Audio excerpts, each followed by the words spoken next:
November 5, 2018 Kerala తంపన railway station ఉదయం 11 గంటలు. ప్రభుత్వ ఉద్యోగి అయిన విద్యా ఎంఆర్ తన స్నేహితురాల కోసం ఆటోలో దిగి స్టేషన్ వైపు అడిగేస్తూ ఉన్నారు. ఆమె తన వాచ్ లో టైం చూసుకుంటే 11 గంటలు అవుతోంది. తన స్నేహితురాలి కోసం కాల్ చేయగా ట్రైన్ మరో అరగంట ఆలస్యంగా వస్తుందని చెప్పింది. టైం ఉందిలే అని అలా బయటనే ఉన్నారు దివ్య. కాస్త దూరంలో స్టేషన్ బయట ఓ వృద్ధురాలు చెట్టు కింద కూర్చొని ఉంది. చుట్టూ పాత బట్టలున్నాయి. కొన్ని క్యారీ బ్యాగ్స్ లో ఏవో బట్టలున్నాయి. పాచిపోయిన ఆహారం తింటూ ఉంది ఆ మహిళ. విద్య ఆమెనే తదేకంగా చూస్తుంది. ఒక పాత ఇంగ్లీష్ పేపర్ పేజీని చూస్తూ నవ్వుకుంటోంది ఆ మహిళ. తనలో తానే నవ్వుకుంటుంటే పిచ్చామేమో అనుకుంది దివ్య. కానీ మళ్లీ పేపర్ తిరగేసి చదివి సీరియస్ గా మొహం పెట్టింది ఆ వృద్ధురాలు. అదంతా గమనించిన విద్య ఆమెతో మాట్లాడాలని అనిపించింది. అమ్మా ఆకలేస్తుందా అని దగ్గరకు వెళ్లి అడిగింది విద్య.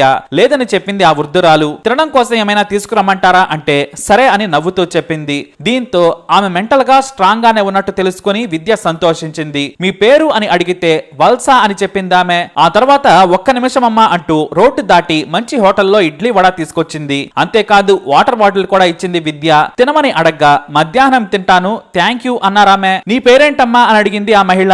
నా పేరు దివ్య, స్నేహితురాలి కోసం స్టేషన్ కి వచ్చాను. మీరెందుకు ఇలా చెట్టు కింద బెగ్గరగా మారారని అడిగితే వల్సా మళ్ళీ నవ్వారు. ఆ నవ్వుకు అర్థమేంటి? జీవితం మీద విరక్త, మనుషుల మీద విరక్త అని అడిగింది విద్య.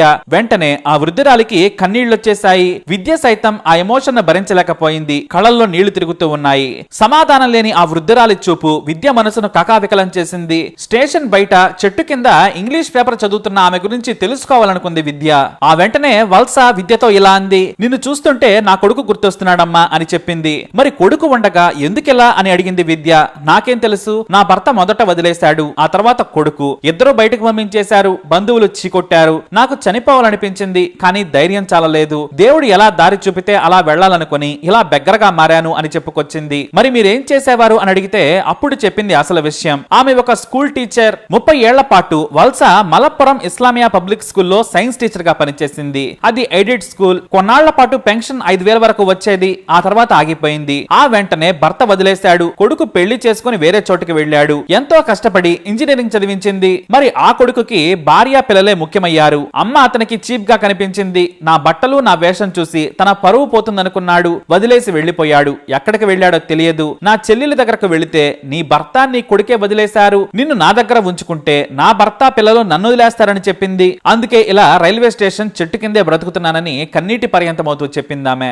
ఇంతలో విద్య స్నేహితురాలు అక్కడికి వచ్చింది. విద్య తన ఫోన్ తో ఫోటోలు తీసింది. నీకు మేము సాయం చేస్తాను, ఫేస్బుక్ లో మీ స్టోరీ పెడతామని చెప్పిందామె. వల్స ఏమీ అనలేదు. వెంటనే ఆమె ఫోటోలతో కదిలించే ఈ కథను రాసుకొచ్చింది. అంతే, ఆ పోస్ట్ కాస్త వైరల్ గా మారింది. ఆ రోజు సాయంత్రానికే వల్స దగ్గర చదువుకున్న విద్యార్థులు 30 మంది చేరుకున్నారు. తాము సాయంగా ఉంటాం, మీరు మాతో రావాలని కోరారు. కానీ ఆమె తన శిష్యుల సాయంతో బ్రతికేందుకు ఒప్పుకోలేదు. దీంతో విద్య దగ్గరలోని పోలీస్ స్టేషన్ కు తీసుకెళ్లింది. ఇంతలో ఈ వార్త ఫేస్బుక్ లో మరింత వైరల్ కావడంతో డైరెక్ట్ గా సబ్ కలెక్టరే పోలీస్ స్టేషన్ కు వచ్చేసింది. కలెక్టర్ రాగానే అందరూ షాక్ అయ్యారు. ఆ కలెక్టర్ కూడా ఆమె స్టూడెంటే అనుకున్నారు. కానీ కాదు. ఆమె కథ చూసి కలెక్టర్ పరిగెత్తుకుంటూ వచ్చారు. అక్కడ ఉన్న విద్యకు థ్యాంక్స్ చెప్పారు. ప్రతి బెగ్గర వెనుక ఓ విషాద కథ ఉంటుంది. ఇప్పుడు ఇలా వల్స గారిని చూస్తున్నామని చెప్పింది. పోలీస్ స్టేషన్ లో ఫార్మాలిటీస్ పూర్తి చేసి రావాలని సిబ్బందిని ఆదేశించిందామె. స్వయంగా తన కారులో ఆ ఐఏఎస్ ఆఫీసర్ ఆమెను తీసుకెళ్లింది. కేవలం 15 మంది మాత్రమే ఉన్న వృద్ధాశ్రమంలో చేర్చింది. అంతేకాదు స్వయంగా తన డబ్బులతో బట్టలు తెప్పించింది. మీరు చదువుకున్నవారు, మీకోసం ఇక్కడ కాలక్షేపం కోసం పుస్తకాలు కూడా ఉంటాయి.